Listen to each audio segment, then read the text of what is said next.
Hi everyone! I'm excited to be with you at another point during this completely crazy year, and as the council rounds the corner for the planning for the next year, I wanted to make sure that I was spending some time recapping the financial state of Family of Christ for 2020 and using that as a springboard to talk a little bit about where we're going next. So I'm happy to report that we've weathered the storm of this year fairly well. I feel fortunate that our congregation is so generous and so loyal. Here are a few key points that come to mind as I think about the summary for the year. You might recall that in the spring, we applied for and we received $26,000 of the Paycheck Protection Program, or more commonly referred to as the PPP loans. Technically, that money has been used to pay payroll and to pay the mortgage, but as you can imagine, that creates a surplus with other money that was budgeted for those costs. So that money has been set aside as we wait for a final decision on if the loan is going to be forgiven or not. Regardless, it's important that the money we received be used and spent responsibly, and right now Family of Christ has just set that money aside as we wait to see if there's any impacts of coronavirus that maybe we haven't felt yet. So that's the status of the PPP loans. Our giving to pledge is almost exactly on track, which I love. It's driven by regular online giving, and there were a few additional gifts earlier in the year which were incredibly generous and helped us keep on mission. And then the last 2 to 3 months, we did start to see a little bit of a dip towards overall income, and that's mostly driven by loose giving or some building use giving that we didn't see, but on the whole was very much offset by very low expenses. So if you recall, we had planned to hire a youth director back in the spring. I think we had budgeted it to happen around March, and we obviously have not filled that role, and so that payroll is excess or low expense. And then we also saw less expense just based on overall building use being down.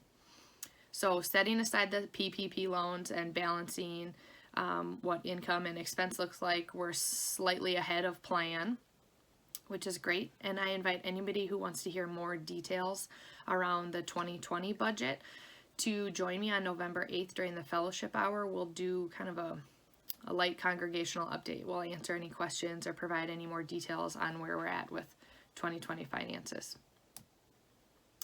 When I look back at the goals that we set for 2020,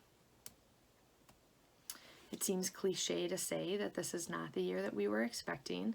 In January, you might remember I talked to you about welcoming others to church, about growing community outreach, about finding new ministries, and hiring a youth director.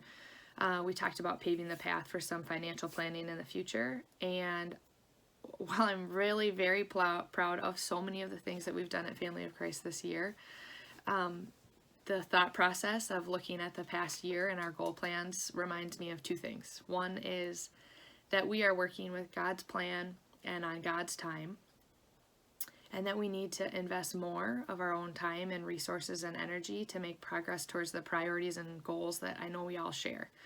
I think a great example of this, and something I expect that we'll tackle in the next year, is hiring a youth director. Based on the numbers, if we would have hired that person when we planned, our budget would not be as rosy as it is today, and the timing was not right, and last spring it was not part of the plan. But if we intend to use the pandemic to show more of God's love and kind of loosen up and be a beacon of God's light, then hiring that person to help with outreach and focus on our youth and family program is most definitely the right path forward. And as I look ahead to stewardship and I look ahead to the next year, my hope for 2020 is two things: that we worship inclusively, that we offer options that fit the needs of everyone in the changing health landscape, however that looks over the next months, and that we provide a space where we invest in our relationships with God as a source of strength and a source of peace for each of us and a source of community. I like to say that the what is not changing for Family of Christ, but the how. So our mission is constant, our values are constant. We want to grow our church, we want to find new connections in the community, we want to support family and youth and all generations at Family of Christ. But it does mean revisiting some of the rooms in our church so that we can have some more flexible meeting spaces, or it means investing in some technology so that we can have quality and efficient ways to bring worship online throughout the year. It means we have to think creatively about how to engage some of the ministry partners that we've always enjoyed partnering with. And it means we have to think really creatively about how to get our kids connected to one another and connected to the rest of the church. And I really, really hope it means finding that youth director that we've been talking about. So from the bottom of my heart, I really believe that God is using this whole crazy year to push us ahead in our mission. He's shaking all these things up, and we just have to watch the pieces and see where they're landing and be ready to respond and run with it. I think it's important that we remember the blessings that God has given to Family of Christ, the things that make us unique. We're welcoming, we're comfortable, we're incredibly caring, and we're very connected to one another. I love when my Facebook feed is filled with the support you show one another, when you deliver meals or candy or Bibles, when you come to prepare mailings, when you help someone having a major medical procedure, or when you set up for the youth to be having bonfires outdoors. I've loved seeing the ushers show up for outdoor worship looking like air traffic control. And I've loved the incredible creativity of Pastor Megan.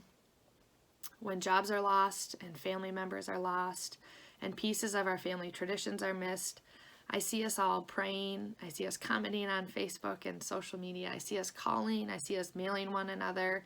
And it reminds me of all the different ways that our love can flow. And I'm so grateful that I get to see that.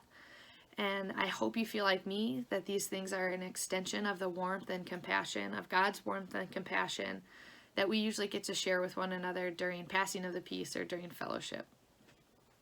So I cannot imagine all the turns the next year will bring us, but I feel confident that God's love will be swirling all around us through the busyness and the adaptations and the sacrifices and the planning.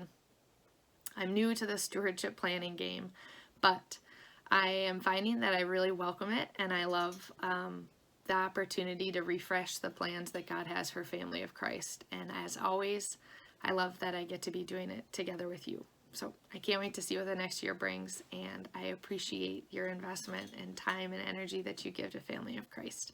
Thank you.